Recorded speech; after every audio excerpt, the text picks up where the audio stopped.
Vision 2047 विषय पर आज से 2 दिवसीय प्रथम अखिल भारतीय राज्य मंत्री वार्षिक सम्मेलन का आयोजन मध्य प्रदेश की राजधानी भोपाल में किया गया है। इस मौके पर प्रधानमंत्री नरेंद्र मोदी ने वीडियो कॉन्फ्रेंसिंग के जरिए सम्मेलन को संबोधित किया। उन्होंने कहा कि आज भारत जल सुरक्षा में अभूतपूर्व काम कर रहा है और अभूतपूर्व निवेश भी कर रहा है। देश हर जिले 75 अमृत सरोवर बना रहा है और अब तक 25,000 अमृत सरोवर बन भी चुके हैं। उन्होंने कहा वाटर विजन 2047 अगले 25 वर्षों की महत्वपूर्ण यात्रा का विजन है। सभी सरकारें एक सिस्टम की तरह काम करें। हल्द्वानी जमीन अतिक्रमण मामले की सुनवाई कर रहे सुप्रीम कोर्ट ने उत्तराखंड हाईकोर्ट के फैसले पर रोक लगा दी है। सुनवाई करते हुए जस्टिस ने कहा कि हम रेलवे और राज्य सरकार को नोटिस जारी कर रहे हैं, वहाँ और अधिक कब्जे पर रोक लगे। जज ने कहा कि फिलहाल हम हाईकोर्ट के आदेश पर रोक लगा रहे हैं। रेलवे की 29 एकड़ जमीन से अतिक्रमण हटाने के हाईकोर्ट के फैसले पर अब सुप्रीम कोर्ट अगली सुनवाई 7 फरवरी को करेगा। केंद्रीय गृह मंत्री अमित शाह ने त्रिपुरा के धर्मनगर में बीजेपी की रथ यात्रा को हरी झंडी दिखाकर रवाना किया। इस दौरान अमित शाह ने जनसभा को संबोधित करते हुए विरोधी दलों को आड़े हाथों लिया। शाह ने कहा कि कम्युनिस्ट सरकार त्रिपुरा के कर्मचारियों को 5वें वेतन आयोग में समेट कर बैठी थी और विप्लव भाई ने उनको 7वां वेतन आयोग दिया। कांग्रेस देश में समाप्त हो गई है और कम्युनिस्ट दुनिया में खत्म हो चुकी है। उन्होंने कहा कि एक ऐसा त्रिपुरा बनाना है जो हर युवा को अपने ही राज्य में काम मिले, हर महिला को सुरक्षा मिले, हर जनजातीय समुदाय के लोगों को अपना अधिकार मिले। हमें ऐसा उन्नत, श्रेष्ठ और समृद्ध त्रिपुरा बनाना है। ईसाई अत्याचारों के विरुद्ध जनजातियों के बस्तर बंद को अभूतपूर्व समर्थन मिला है। धर्मांतरण के विरोध में छत्तीसगढ़ सर्व जनजातीय समाज द्वारा किए गए बंद का असर संभाग के सभी 7 जिलों में देखने को मिला। जहां दुकानें बंद रही, वहीं सड़कें भी सूनी नजर आई। आक्रोशित जनता ने जगह जगह चक्का जाम कर अपना विरोध दर्ज कराया। छत्तीसगढ़ सर्व जनजातीय समाज का कहना है कि बाहर से आए मिशनरी के लोग लगातार बस्तर के अंदरूनी गाँव में भोले भाले आदिवासियों को प्रलोभन देकर और पैसे का लालच देकर धर्म परिवर्तन करवा रहे हैं और इसका विरोध करने पर यही लोग हमला कर रहे हैं। पुलिस प्रशासन भी इन मिशनरियों के लोगों के साथ खड़ा है। इसे लेकर यह बंद बुलाया गया है। बीजेपी के राष्ट्रीय अध्यक्ष जेपी नड्डा 2 दिवसीय कर्नाटक दौरे पर हैं। नड्डा ने तुमकुर में पार्टी के शक्ति केंद्र प्रमुख सम्मेलन को संबोधित किया। उन्होंने इस दौरान कांग्रेस पर जमकर निशाना साधा। नड्डा ने कहा कि कांग्रेस का दूसरा नाम भ्रष्टाचार, कमीशन, जातिवाद है। हमारा मिशन सेवा करना है और इनका मिशन कमीशन लेना है।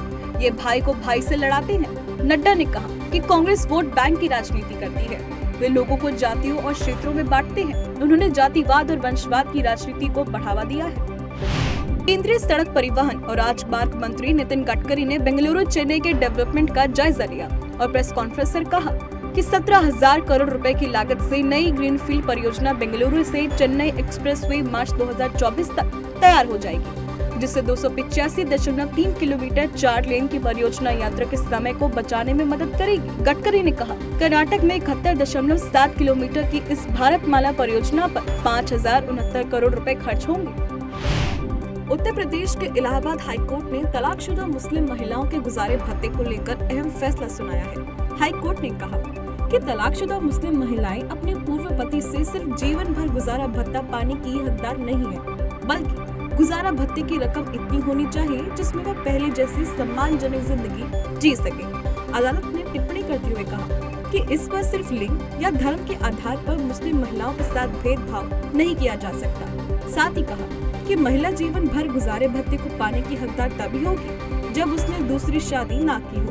दूसरी शादी करने पर वह पूर्व पति से गुजारा भत्ता पाने की हकदार नहीं रह पाएगी। राष्ट्रपति द्रौपदी मुर्मू ने गुरुवार को मिलिट्री इंजीनियरिंग सर्विसेज के ट्रेनी ऑफिसर से राष्ट्रपति भवन में मुलाकात की। इस दौरान राष्ट्रपति ने कहा कि रक्षा बलों में कॉम्बैट रोल और मेडिकल सर्विसेज में महिला सशक्तिकरण को बढ़ावा दिया जा रहा है ताकि अधिक संख्या में महिला अधिकारी शामिल हो। इस दौरान राष्ट्रपति मुर्मू ने कहा कि युवा अधिकारियों के तौर पर निर्माण के क्षेत्र में आपका कर्तव्य पर्यावरण की देखभाल करना भी है। उन्होंने कहा कि हमें सतत विकास के लिए नवीकरणीय ऊर्जा के बढ़ते उपयोग की ओर बढ़ना चाहिए। माइक्रोसॉफ्ट के चेयरमैन एवं मुख्य कार्यपालक अधिकारी सत्य नडेला ने प्रधानमंत्री नरेंद्र मोदी से मुलाकात की और वादा किया कि डिजिटल इंडिया की संकल्पना को साकार करने में कंपनी देश की मदद करेगी। बता दें कि नडेला भारत के 4 दिन के दौरे पर हैं। माइक्रोसॉफ्ट के शीर्ष अधिकारी नडेला ने प्रधानमंत्री के साथ मुलाकात को गहरी समझ विकसित करने वाली बताया। उन्होंने डिजिटल रूपांतरण के जरिए टिकाऊ एवं समावेशी आर्थिक वृद्धि पर सरकार के जोर की सराहना भी की। पहाड़ी इलाकों में हो रही बर्फबारी का असर अब मैदानी इलाकों पर पड़ रहा है। देश के उत्तरी राज्यों में कड़ाके की ठंड का प्रकोप देखा जा रहा है। दिल्ली में 6 और 7 जनवरी को शीतलहर के साथ इलाकों में घना कोहरा छाए रहने की संभावना है। कोहरे की चादर में लिपटी राजधानी दिल्ली में धर्मशाला, नैनीताल और देहरादून से भी ज्यादा ठंड हो गई है। भारत मौसम विज्ञान विभाग के अनुसार अगले 2 से 3 दिनों तक उत्तराखंड, दक्षिण मध्य प्रदेश, छत्तीसगढ़, उत्तरी मध्य महाराष्ट्र और मराठवाड़ा में हल्की बारिश की संभावना है। विभाग ने बताया कि दिल्ली में 5 जनवरी को न्यूनतम तापमान 3 डिग्री सेल्सियस रहा, जबकि अधिकतम तापमान 17 डिग्री सेल्सियस के आसपास रहने की संभावना है। दिल्ली के कंझावला केस को लेकर दिल्ली पुलिस की तरफ से आज गुरुवार को प्रेस कॉन्फ्रेंस की गई। इस प्रेस कॉन्फ्रेंस में special commissioner law and order Delhi Sagarpreet Hooda ने बताया कि आरोपियों का अंजलि से कनेक्शन नहीं है और अंजलि व निधि आरोपियों को जानती नहीं थी। इसके साथ ही कहा गया कि निधि और उसकी मां के बयानों की जांच होगी। पुलिस ने कहा कि अभी तक हत्या का केस नहीं है और मर्डर के लिए मोटिव चाहिए। कंझावला केस की पूरी टाइमलाइन का जिक्र करते हुए पुलिस ने कहा कि आरोपियों को पता था कि गाड़ी में बॉडी फंसी है। पुलिस ने बताया कि इस घटना के कुल 7 आरोपी हैं और जिनमें से 2 की गिरफ्तारी बाकी है। उत्तर प्रदेश के मुख्यमंत्री योगी आदित्यनाथ के 2 दिवसीय मुंबई दौरे का आज दूसरा दिन है, जहां सुबह 9 बजे उन्होंने मुंबई स्थित होटल ताज में अलग अलग बैंकों के अधिकारी गणों से मुलाकात की, जिसके बाद सीएम योगी ग्लोबल इन्वेस्टर समिट 2023 के रोड शो में शामिल हुए। यहाँ उन्होंने उद्योग से लेकर फिल्म जगत के दिग्गजों तक से मुलाकात की।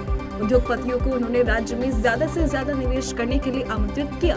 साथ ही लोगों को संबोधित करते हुए कहा कि प्रधानमंत्री नरेंद्र मोदी का कहना है कि उत्तर प्रदेश एक ऐसा राज्य है जिसमें ग्रोथ इंजन बनने की क्षमता है। हम लोग अपने इस उत्तरदायित्व को पूरा करने के लिए तैयार हैं। आपके सहयोग से यूपी हर क्षेत्र में अग्रणी राज्य बनेगा। नए वर्ष में पूर्वोत्तर रेलवे के 90% रेल मार्गों पर पर्यावरण प्रदूषण फैलना लगभग बंद हो गया है। न ट्रेनों के इंजन में डीजल की खपत हो रही है और न पावर कर में डीजल जल रहा। पर्यावरण संरक्षण के साथ रेलवे को 599 करोड़ रुपए की बचत हुई। इलेक्ट्रिक इंजन वाली ट्रेनों के चलने से 2021 से 22 में 67,725 किलोलीटर हाई स्पीड डीजल बच गया है। इसके चलते 17 करोड़ 87 लाख 94 हजार किलोग्राम कार्बन डाइऑक्साइड का उत्सर्जन नहीं हुआ है। पूर्वोत्तर रेलवे के मुख्य जनसंपर्क अधिकारी पंकज कुमार सिंह ने बताया कि वर्ष 2023 के अंत तक पूर्वोत्तर रेलवे के सभी 100% रेल मार्गों का विद्युतीकरण हो जाएगा। जम्मू कश्मीर में आतंकवाद के खिलाफ एक्शन लगातार जारी है। इसी कड़ी में राज्य के कुपवाड़ा में राज्य जांच एजेंसी यानी एसआई की टीमें सुबह से छापेमारी कर रही है। कुपवाड़ा में कई जगहों पर एसआई की टीमें पुलिस बल के साथ पहुंची है और लगातार छापेमारी की जा रही है। बता दें कि जम्मू कश्मीर में आतंकियों का सफाया करने और 26 जनवरी को लेकर केंद्रीय रिजर्व पुलिस बल ने जम्मू कश्मीर में 1800 अतिरिक्त सीआरपीएफ जवानों की तैनाती की है। शाहरुख खान और Deepika Padukone star film Pathaan release से पहले ही विवादों में घिरी हुई है। ऐसे में sensor board of film certification ने इस फिल्म के करीब 10 सीन को बदलने को कहा है। इसके अलावा कुछ डायलॉग्स को भी चेंज करने को कहा है। दरअसल जब से इस फिल्म का टीजर और सॉन्ग रिलीज हुआ था, तब से इस पर जमकर बवाल मचा हुआ है। फिल्म के सॉन्ग बेशरम रंग के लिरिक्स को धार्मिक भावनाओं को आहत करने वाला बताया गया है।